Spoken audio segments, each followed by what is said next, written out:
Good evening. My name is Haile Ghebreslasie.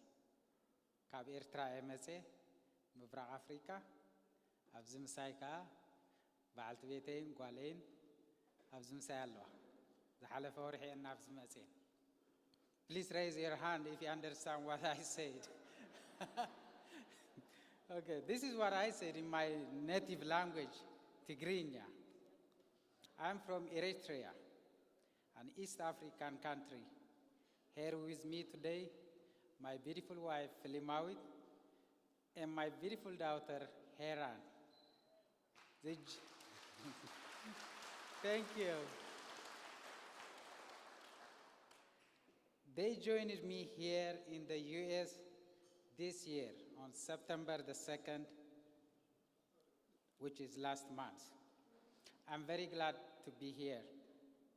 Our story began when my wife and I were married in Eritrea in 2009. Eritrea is a very poor country with one-party political system. One day in 2010, I was arrested because I wrote a protest sign on the wall at my work. I was upset because of unfair treatment by the government officials and dire work conditions. I spent several months in detention for speaking out. I was able to escape and flee to Sudan, but this decision was not taken lightly. I was leaving my wife behind, and I had to cross the border to Sudan without being seen, as there was a shoot-on-the-side policy to those fleeing the country. I was in Sudan for more than a year.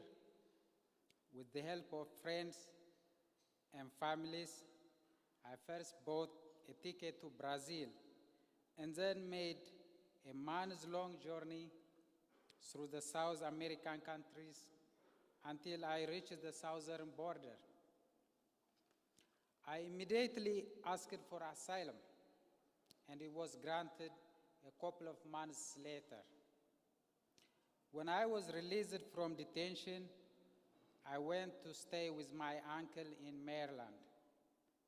I was very ill and weak because I contracted Lyme disease on my way to the United States. I had to use crutches that summer because I could barely walk.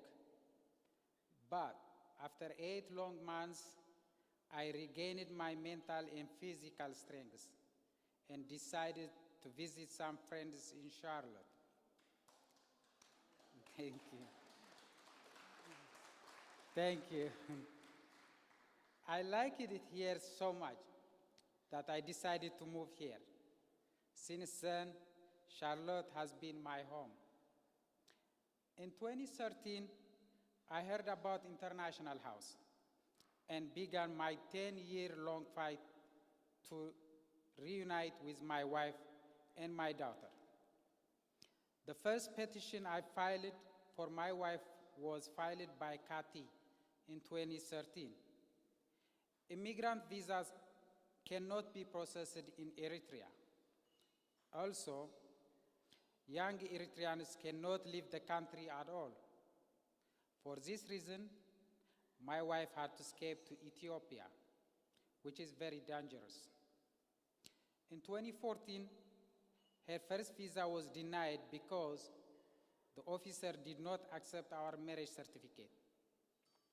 With Kati's help, my wife got a chance for a second interview, but denied again in 2015.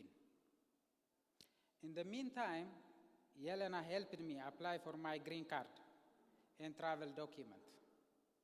As soon as these were approved, I went to Ethiopia to see my wife for the first time after 6 long years. I went again the following year to meet our first child, Heiran. After my wife's visa was denied for a second time, we concluded that the only way to fix this was for Filimawit and I to to get married again.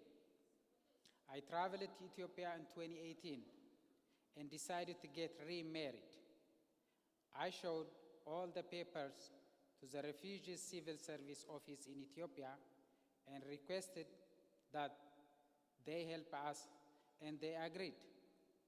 I thought this was the beginning to the end of my troubles.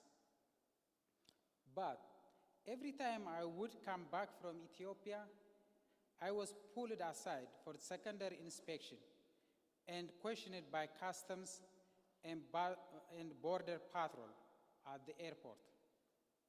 This time was very stressful because they took my green card away without explanation.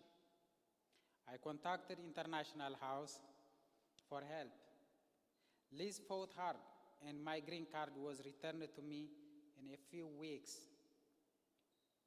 Using our new marriage certificate, we filed my third petition for Filimawit. Because I was now eligible, Liz also filed for my citizenship, which was granted in August of 2019. Now that I was a US citizen, we also filed a petition for my daughter. In the next couple of years, we had to provide more documentation to prove my relationship with my wife.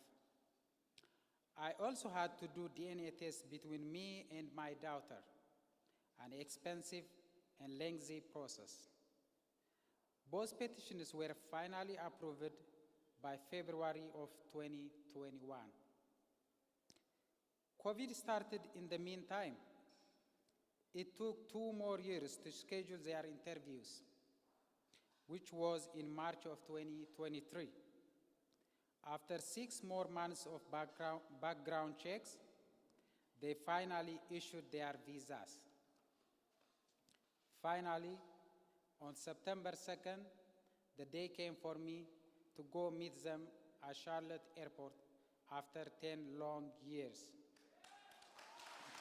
Thank you. Thank you. Thank you so much. There are no words to express how difficult it was for us to be separated for this long. I am so happy now to look into the crowd today and see them looking back at me, being able to enjoy and experience this beautiful event and meet all the people from International House who made this day possible. This country and this city has offered me great opportunities. I studied here at CPCC. While in school, I was a taxi driver, and that's how I got to know how warm and welcoming people in Charlotte are. I have also been a self-employed truck driver since 2015. I'm sure we all share the same sentiments for Charlotte.